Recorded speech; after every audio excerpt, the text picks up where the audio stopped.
সামনে গেলে আসলে অনেক বেশি স্নোফল পাবো, তো বলার আসলে কিছু না। আসলে আমরা আসলে অনেক ভাগ্যবান যে আজকে স্নোফল পেলাম।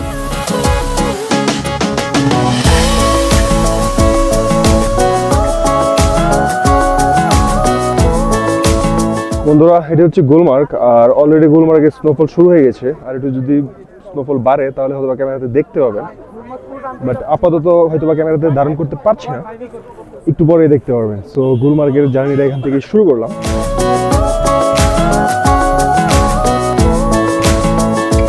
এটি হচ্ছে গন্ডোলা রাইডিং এর যাওয়ার এন্ট্রি, এখান থেকে এন্ট্রি শুরু হয়।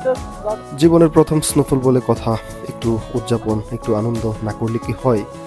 তাই সব বন্ধু বান্ধব মিলে লাইনে দাঁড়িয়ে একের পর এক উল্লাস আনন্দ করতেই থাকলাম।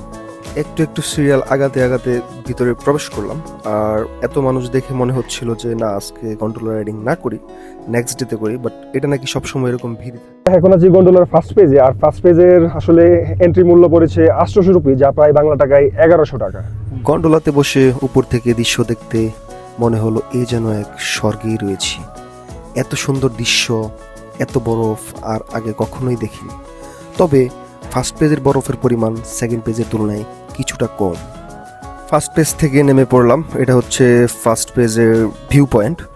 ফার্স্ট পেজের ভিউ পয়েন্টের সামনে রয়েছে অনেক ধরনের অ্যাক্টিভিটি, চাইলে করতে পারবেন। যদিও আমি নিজে ফার্স্ট পেজে খুব একটা বেশি অ্যাক্টিভিটি করি নাই, আর খুব একটা বেশি সময় স্টেও করি নাই, কারণ সেকেন্ড পেজে প্রচুর পরিমাণের বরফ পাওয়া যাবে, আগে আমরা জেনেছি এটা। সো এখানে মানুষেরও ভালো ভিড় রয়েছে দেখতে পেলাম। আর এখানে লেখা রয়েছে গুলমার্গ গন্ডোলার ইতিহাস, চাইলে একবার চোখ বুলিয়ে নিতে পারেন। শুরু করলাম সেকেন্ড পেজ, আর সেকেন্ড পেজ চড়ে যতই আগাতে থাকলাম ততই যেন বরফের পরিমাণ বাড়তে থাকলো, আর ততই যেন আমরা মেঘের ভিতরে হারিয়ে যাচ্ছিলাম। কেমন যেন একটা অন্ধকার অন্ধকার মনে হচ্ছিল। আর দেখেন উপরে যে সূর্যটা কিন্তু হালকা মাঝে মাঝে একটু চুকি দিচ্ছে, বাট দেখা যাচ্ছে না। এই বুঝি কাশ্মীরের সৌন্দর্য, শীতকালের সৌন্দর্য। আমার যাত্রাটা ছিল ডিসেম্বরের 1 তারিখ। সো আপনারা যদি কেউ ডিসেম্বরের শেষের দিকে যান, তাহলে বরফের পরিমাণ আরও বেশি থাকবে। এবং দেখেন কন্টিনিউয়াসলি স্নোফল চলতেই থাকলো। আস্তে আস্তে যেন কেমন করে একটা ম্যাগের ভিতরে হারিয়ে যাচ্ছিলাম, সামনে কি আছে না আছে ঠিক দেখতেই পাচ্ছিলাম না।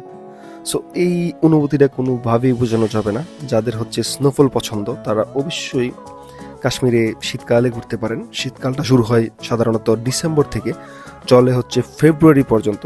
ওই সময়টাতে প্রচণ্ড পরিমাণে বরফ পাবেন কাশ্মীরে, স্পেশালি সোনমার্গ, গুলমার্গ এবং পেহেলগামে। ওয়ার্ল্ড লার্জেস্ট কেবল কার এট গুলমার্গ, এটা হচ্ছে 14,300 ফিট অ্যালটিটিউড, আর এটার টিকিট পড়েছে জনপ্রতি 1000 রুপি, যা প্রায় বাংলা টাকায় 1300 টাকা হতে পারে।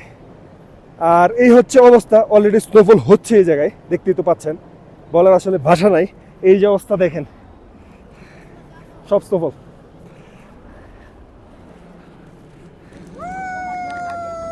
দেখেন স্নোফলের অবস্থা বন্ধুরা, স্নোফলে একবারে ভরপুর অবস্থা ব্রো।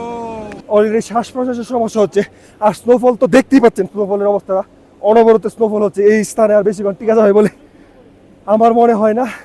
সো বন্ধুরা, এই স্থানে এখনই আমাকে লিভ করতে হবে। গুলমার্গ পর্ব থেকে বিদায় নিচ্ছি এবং সবার কাছে আমার চ্যানেলটি সাবস্ক্রাইব করার আবেদন রইল।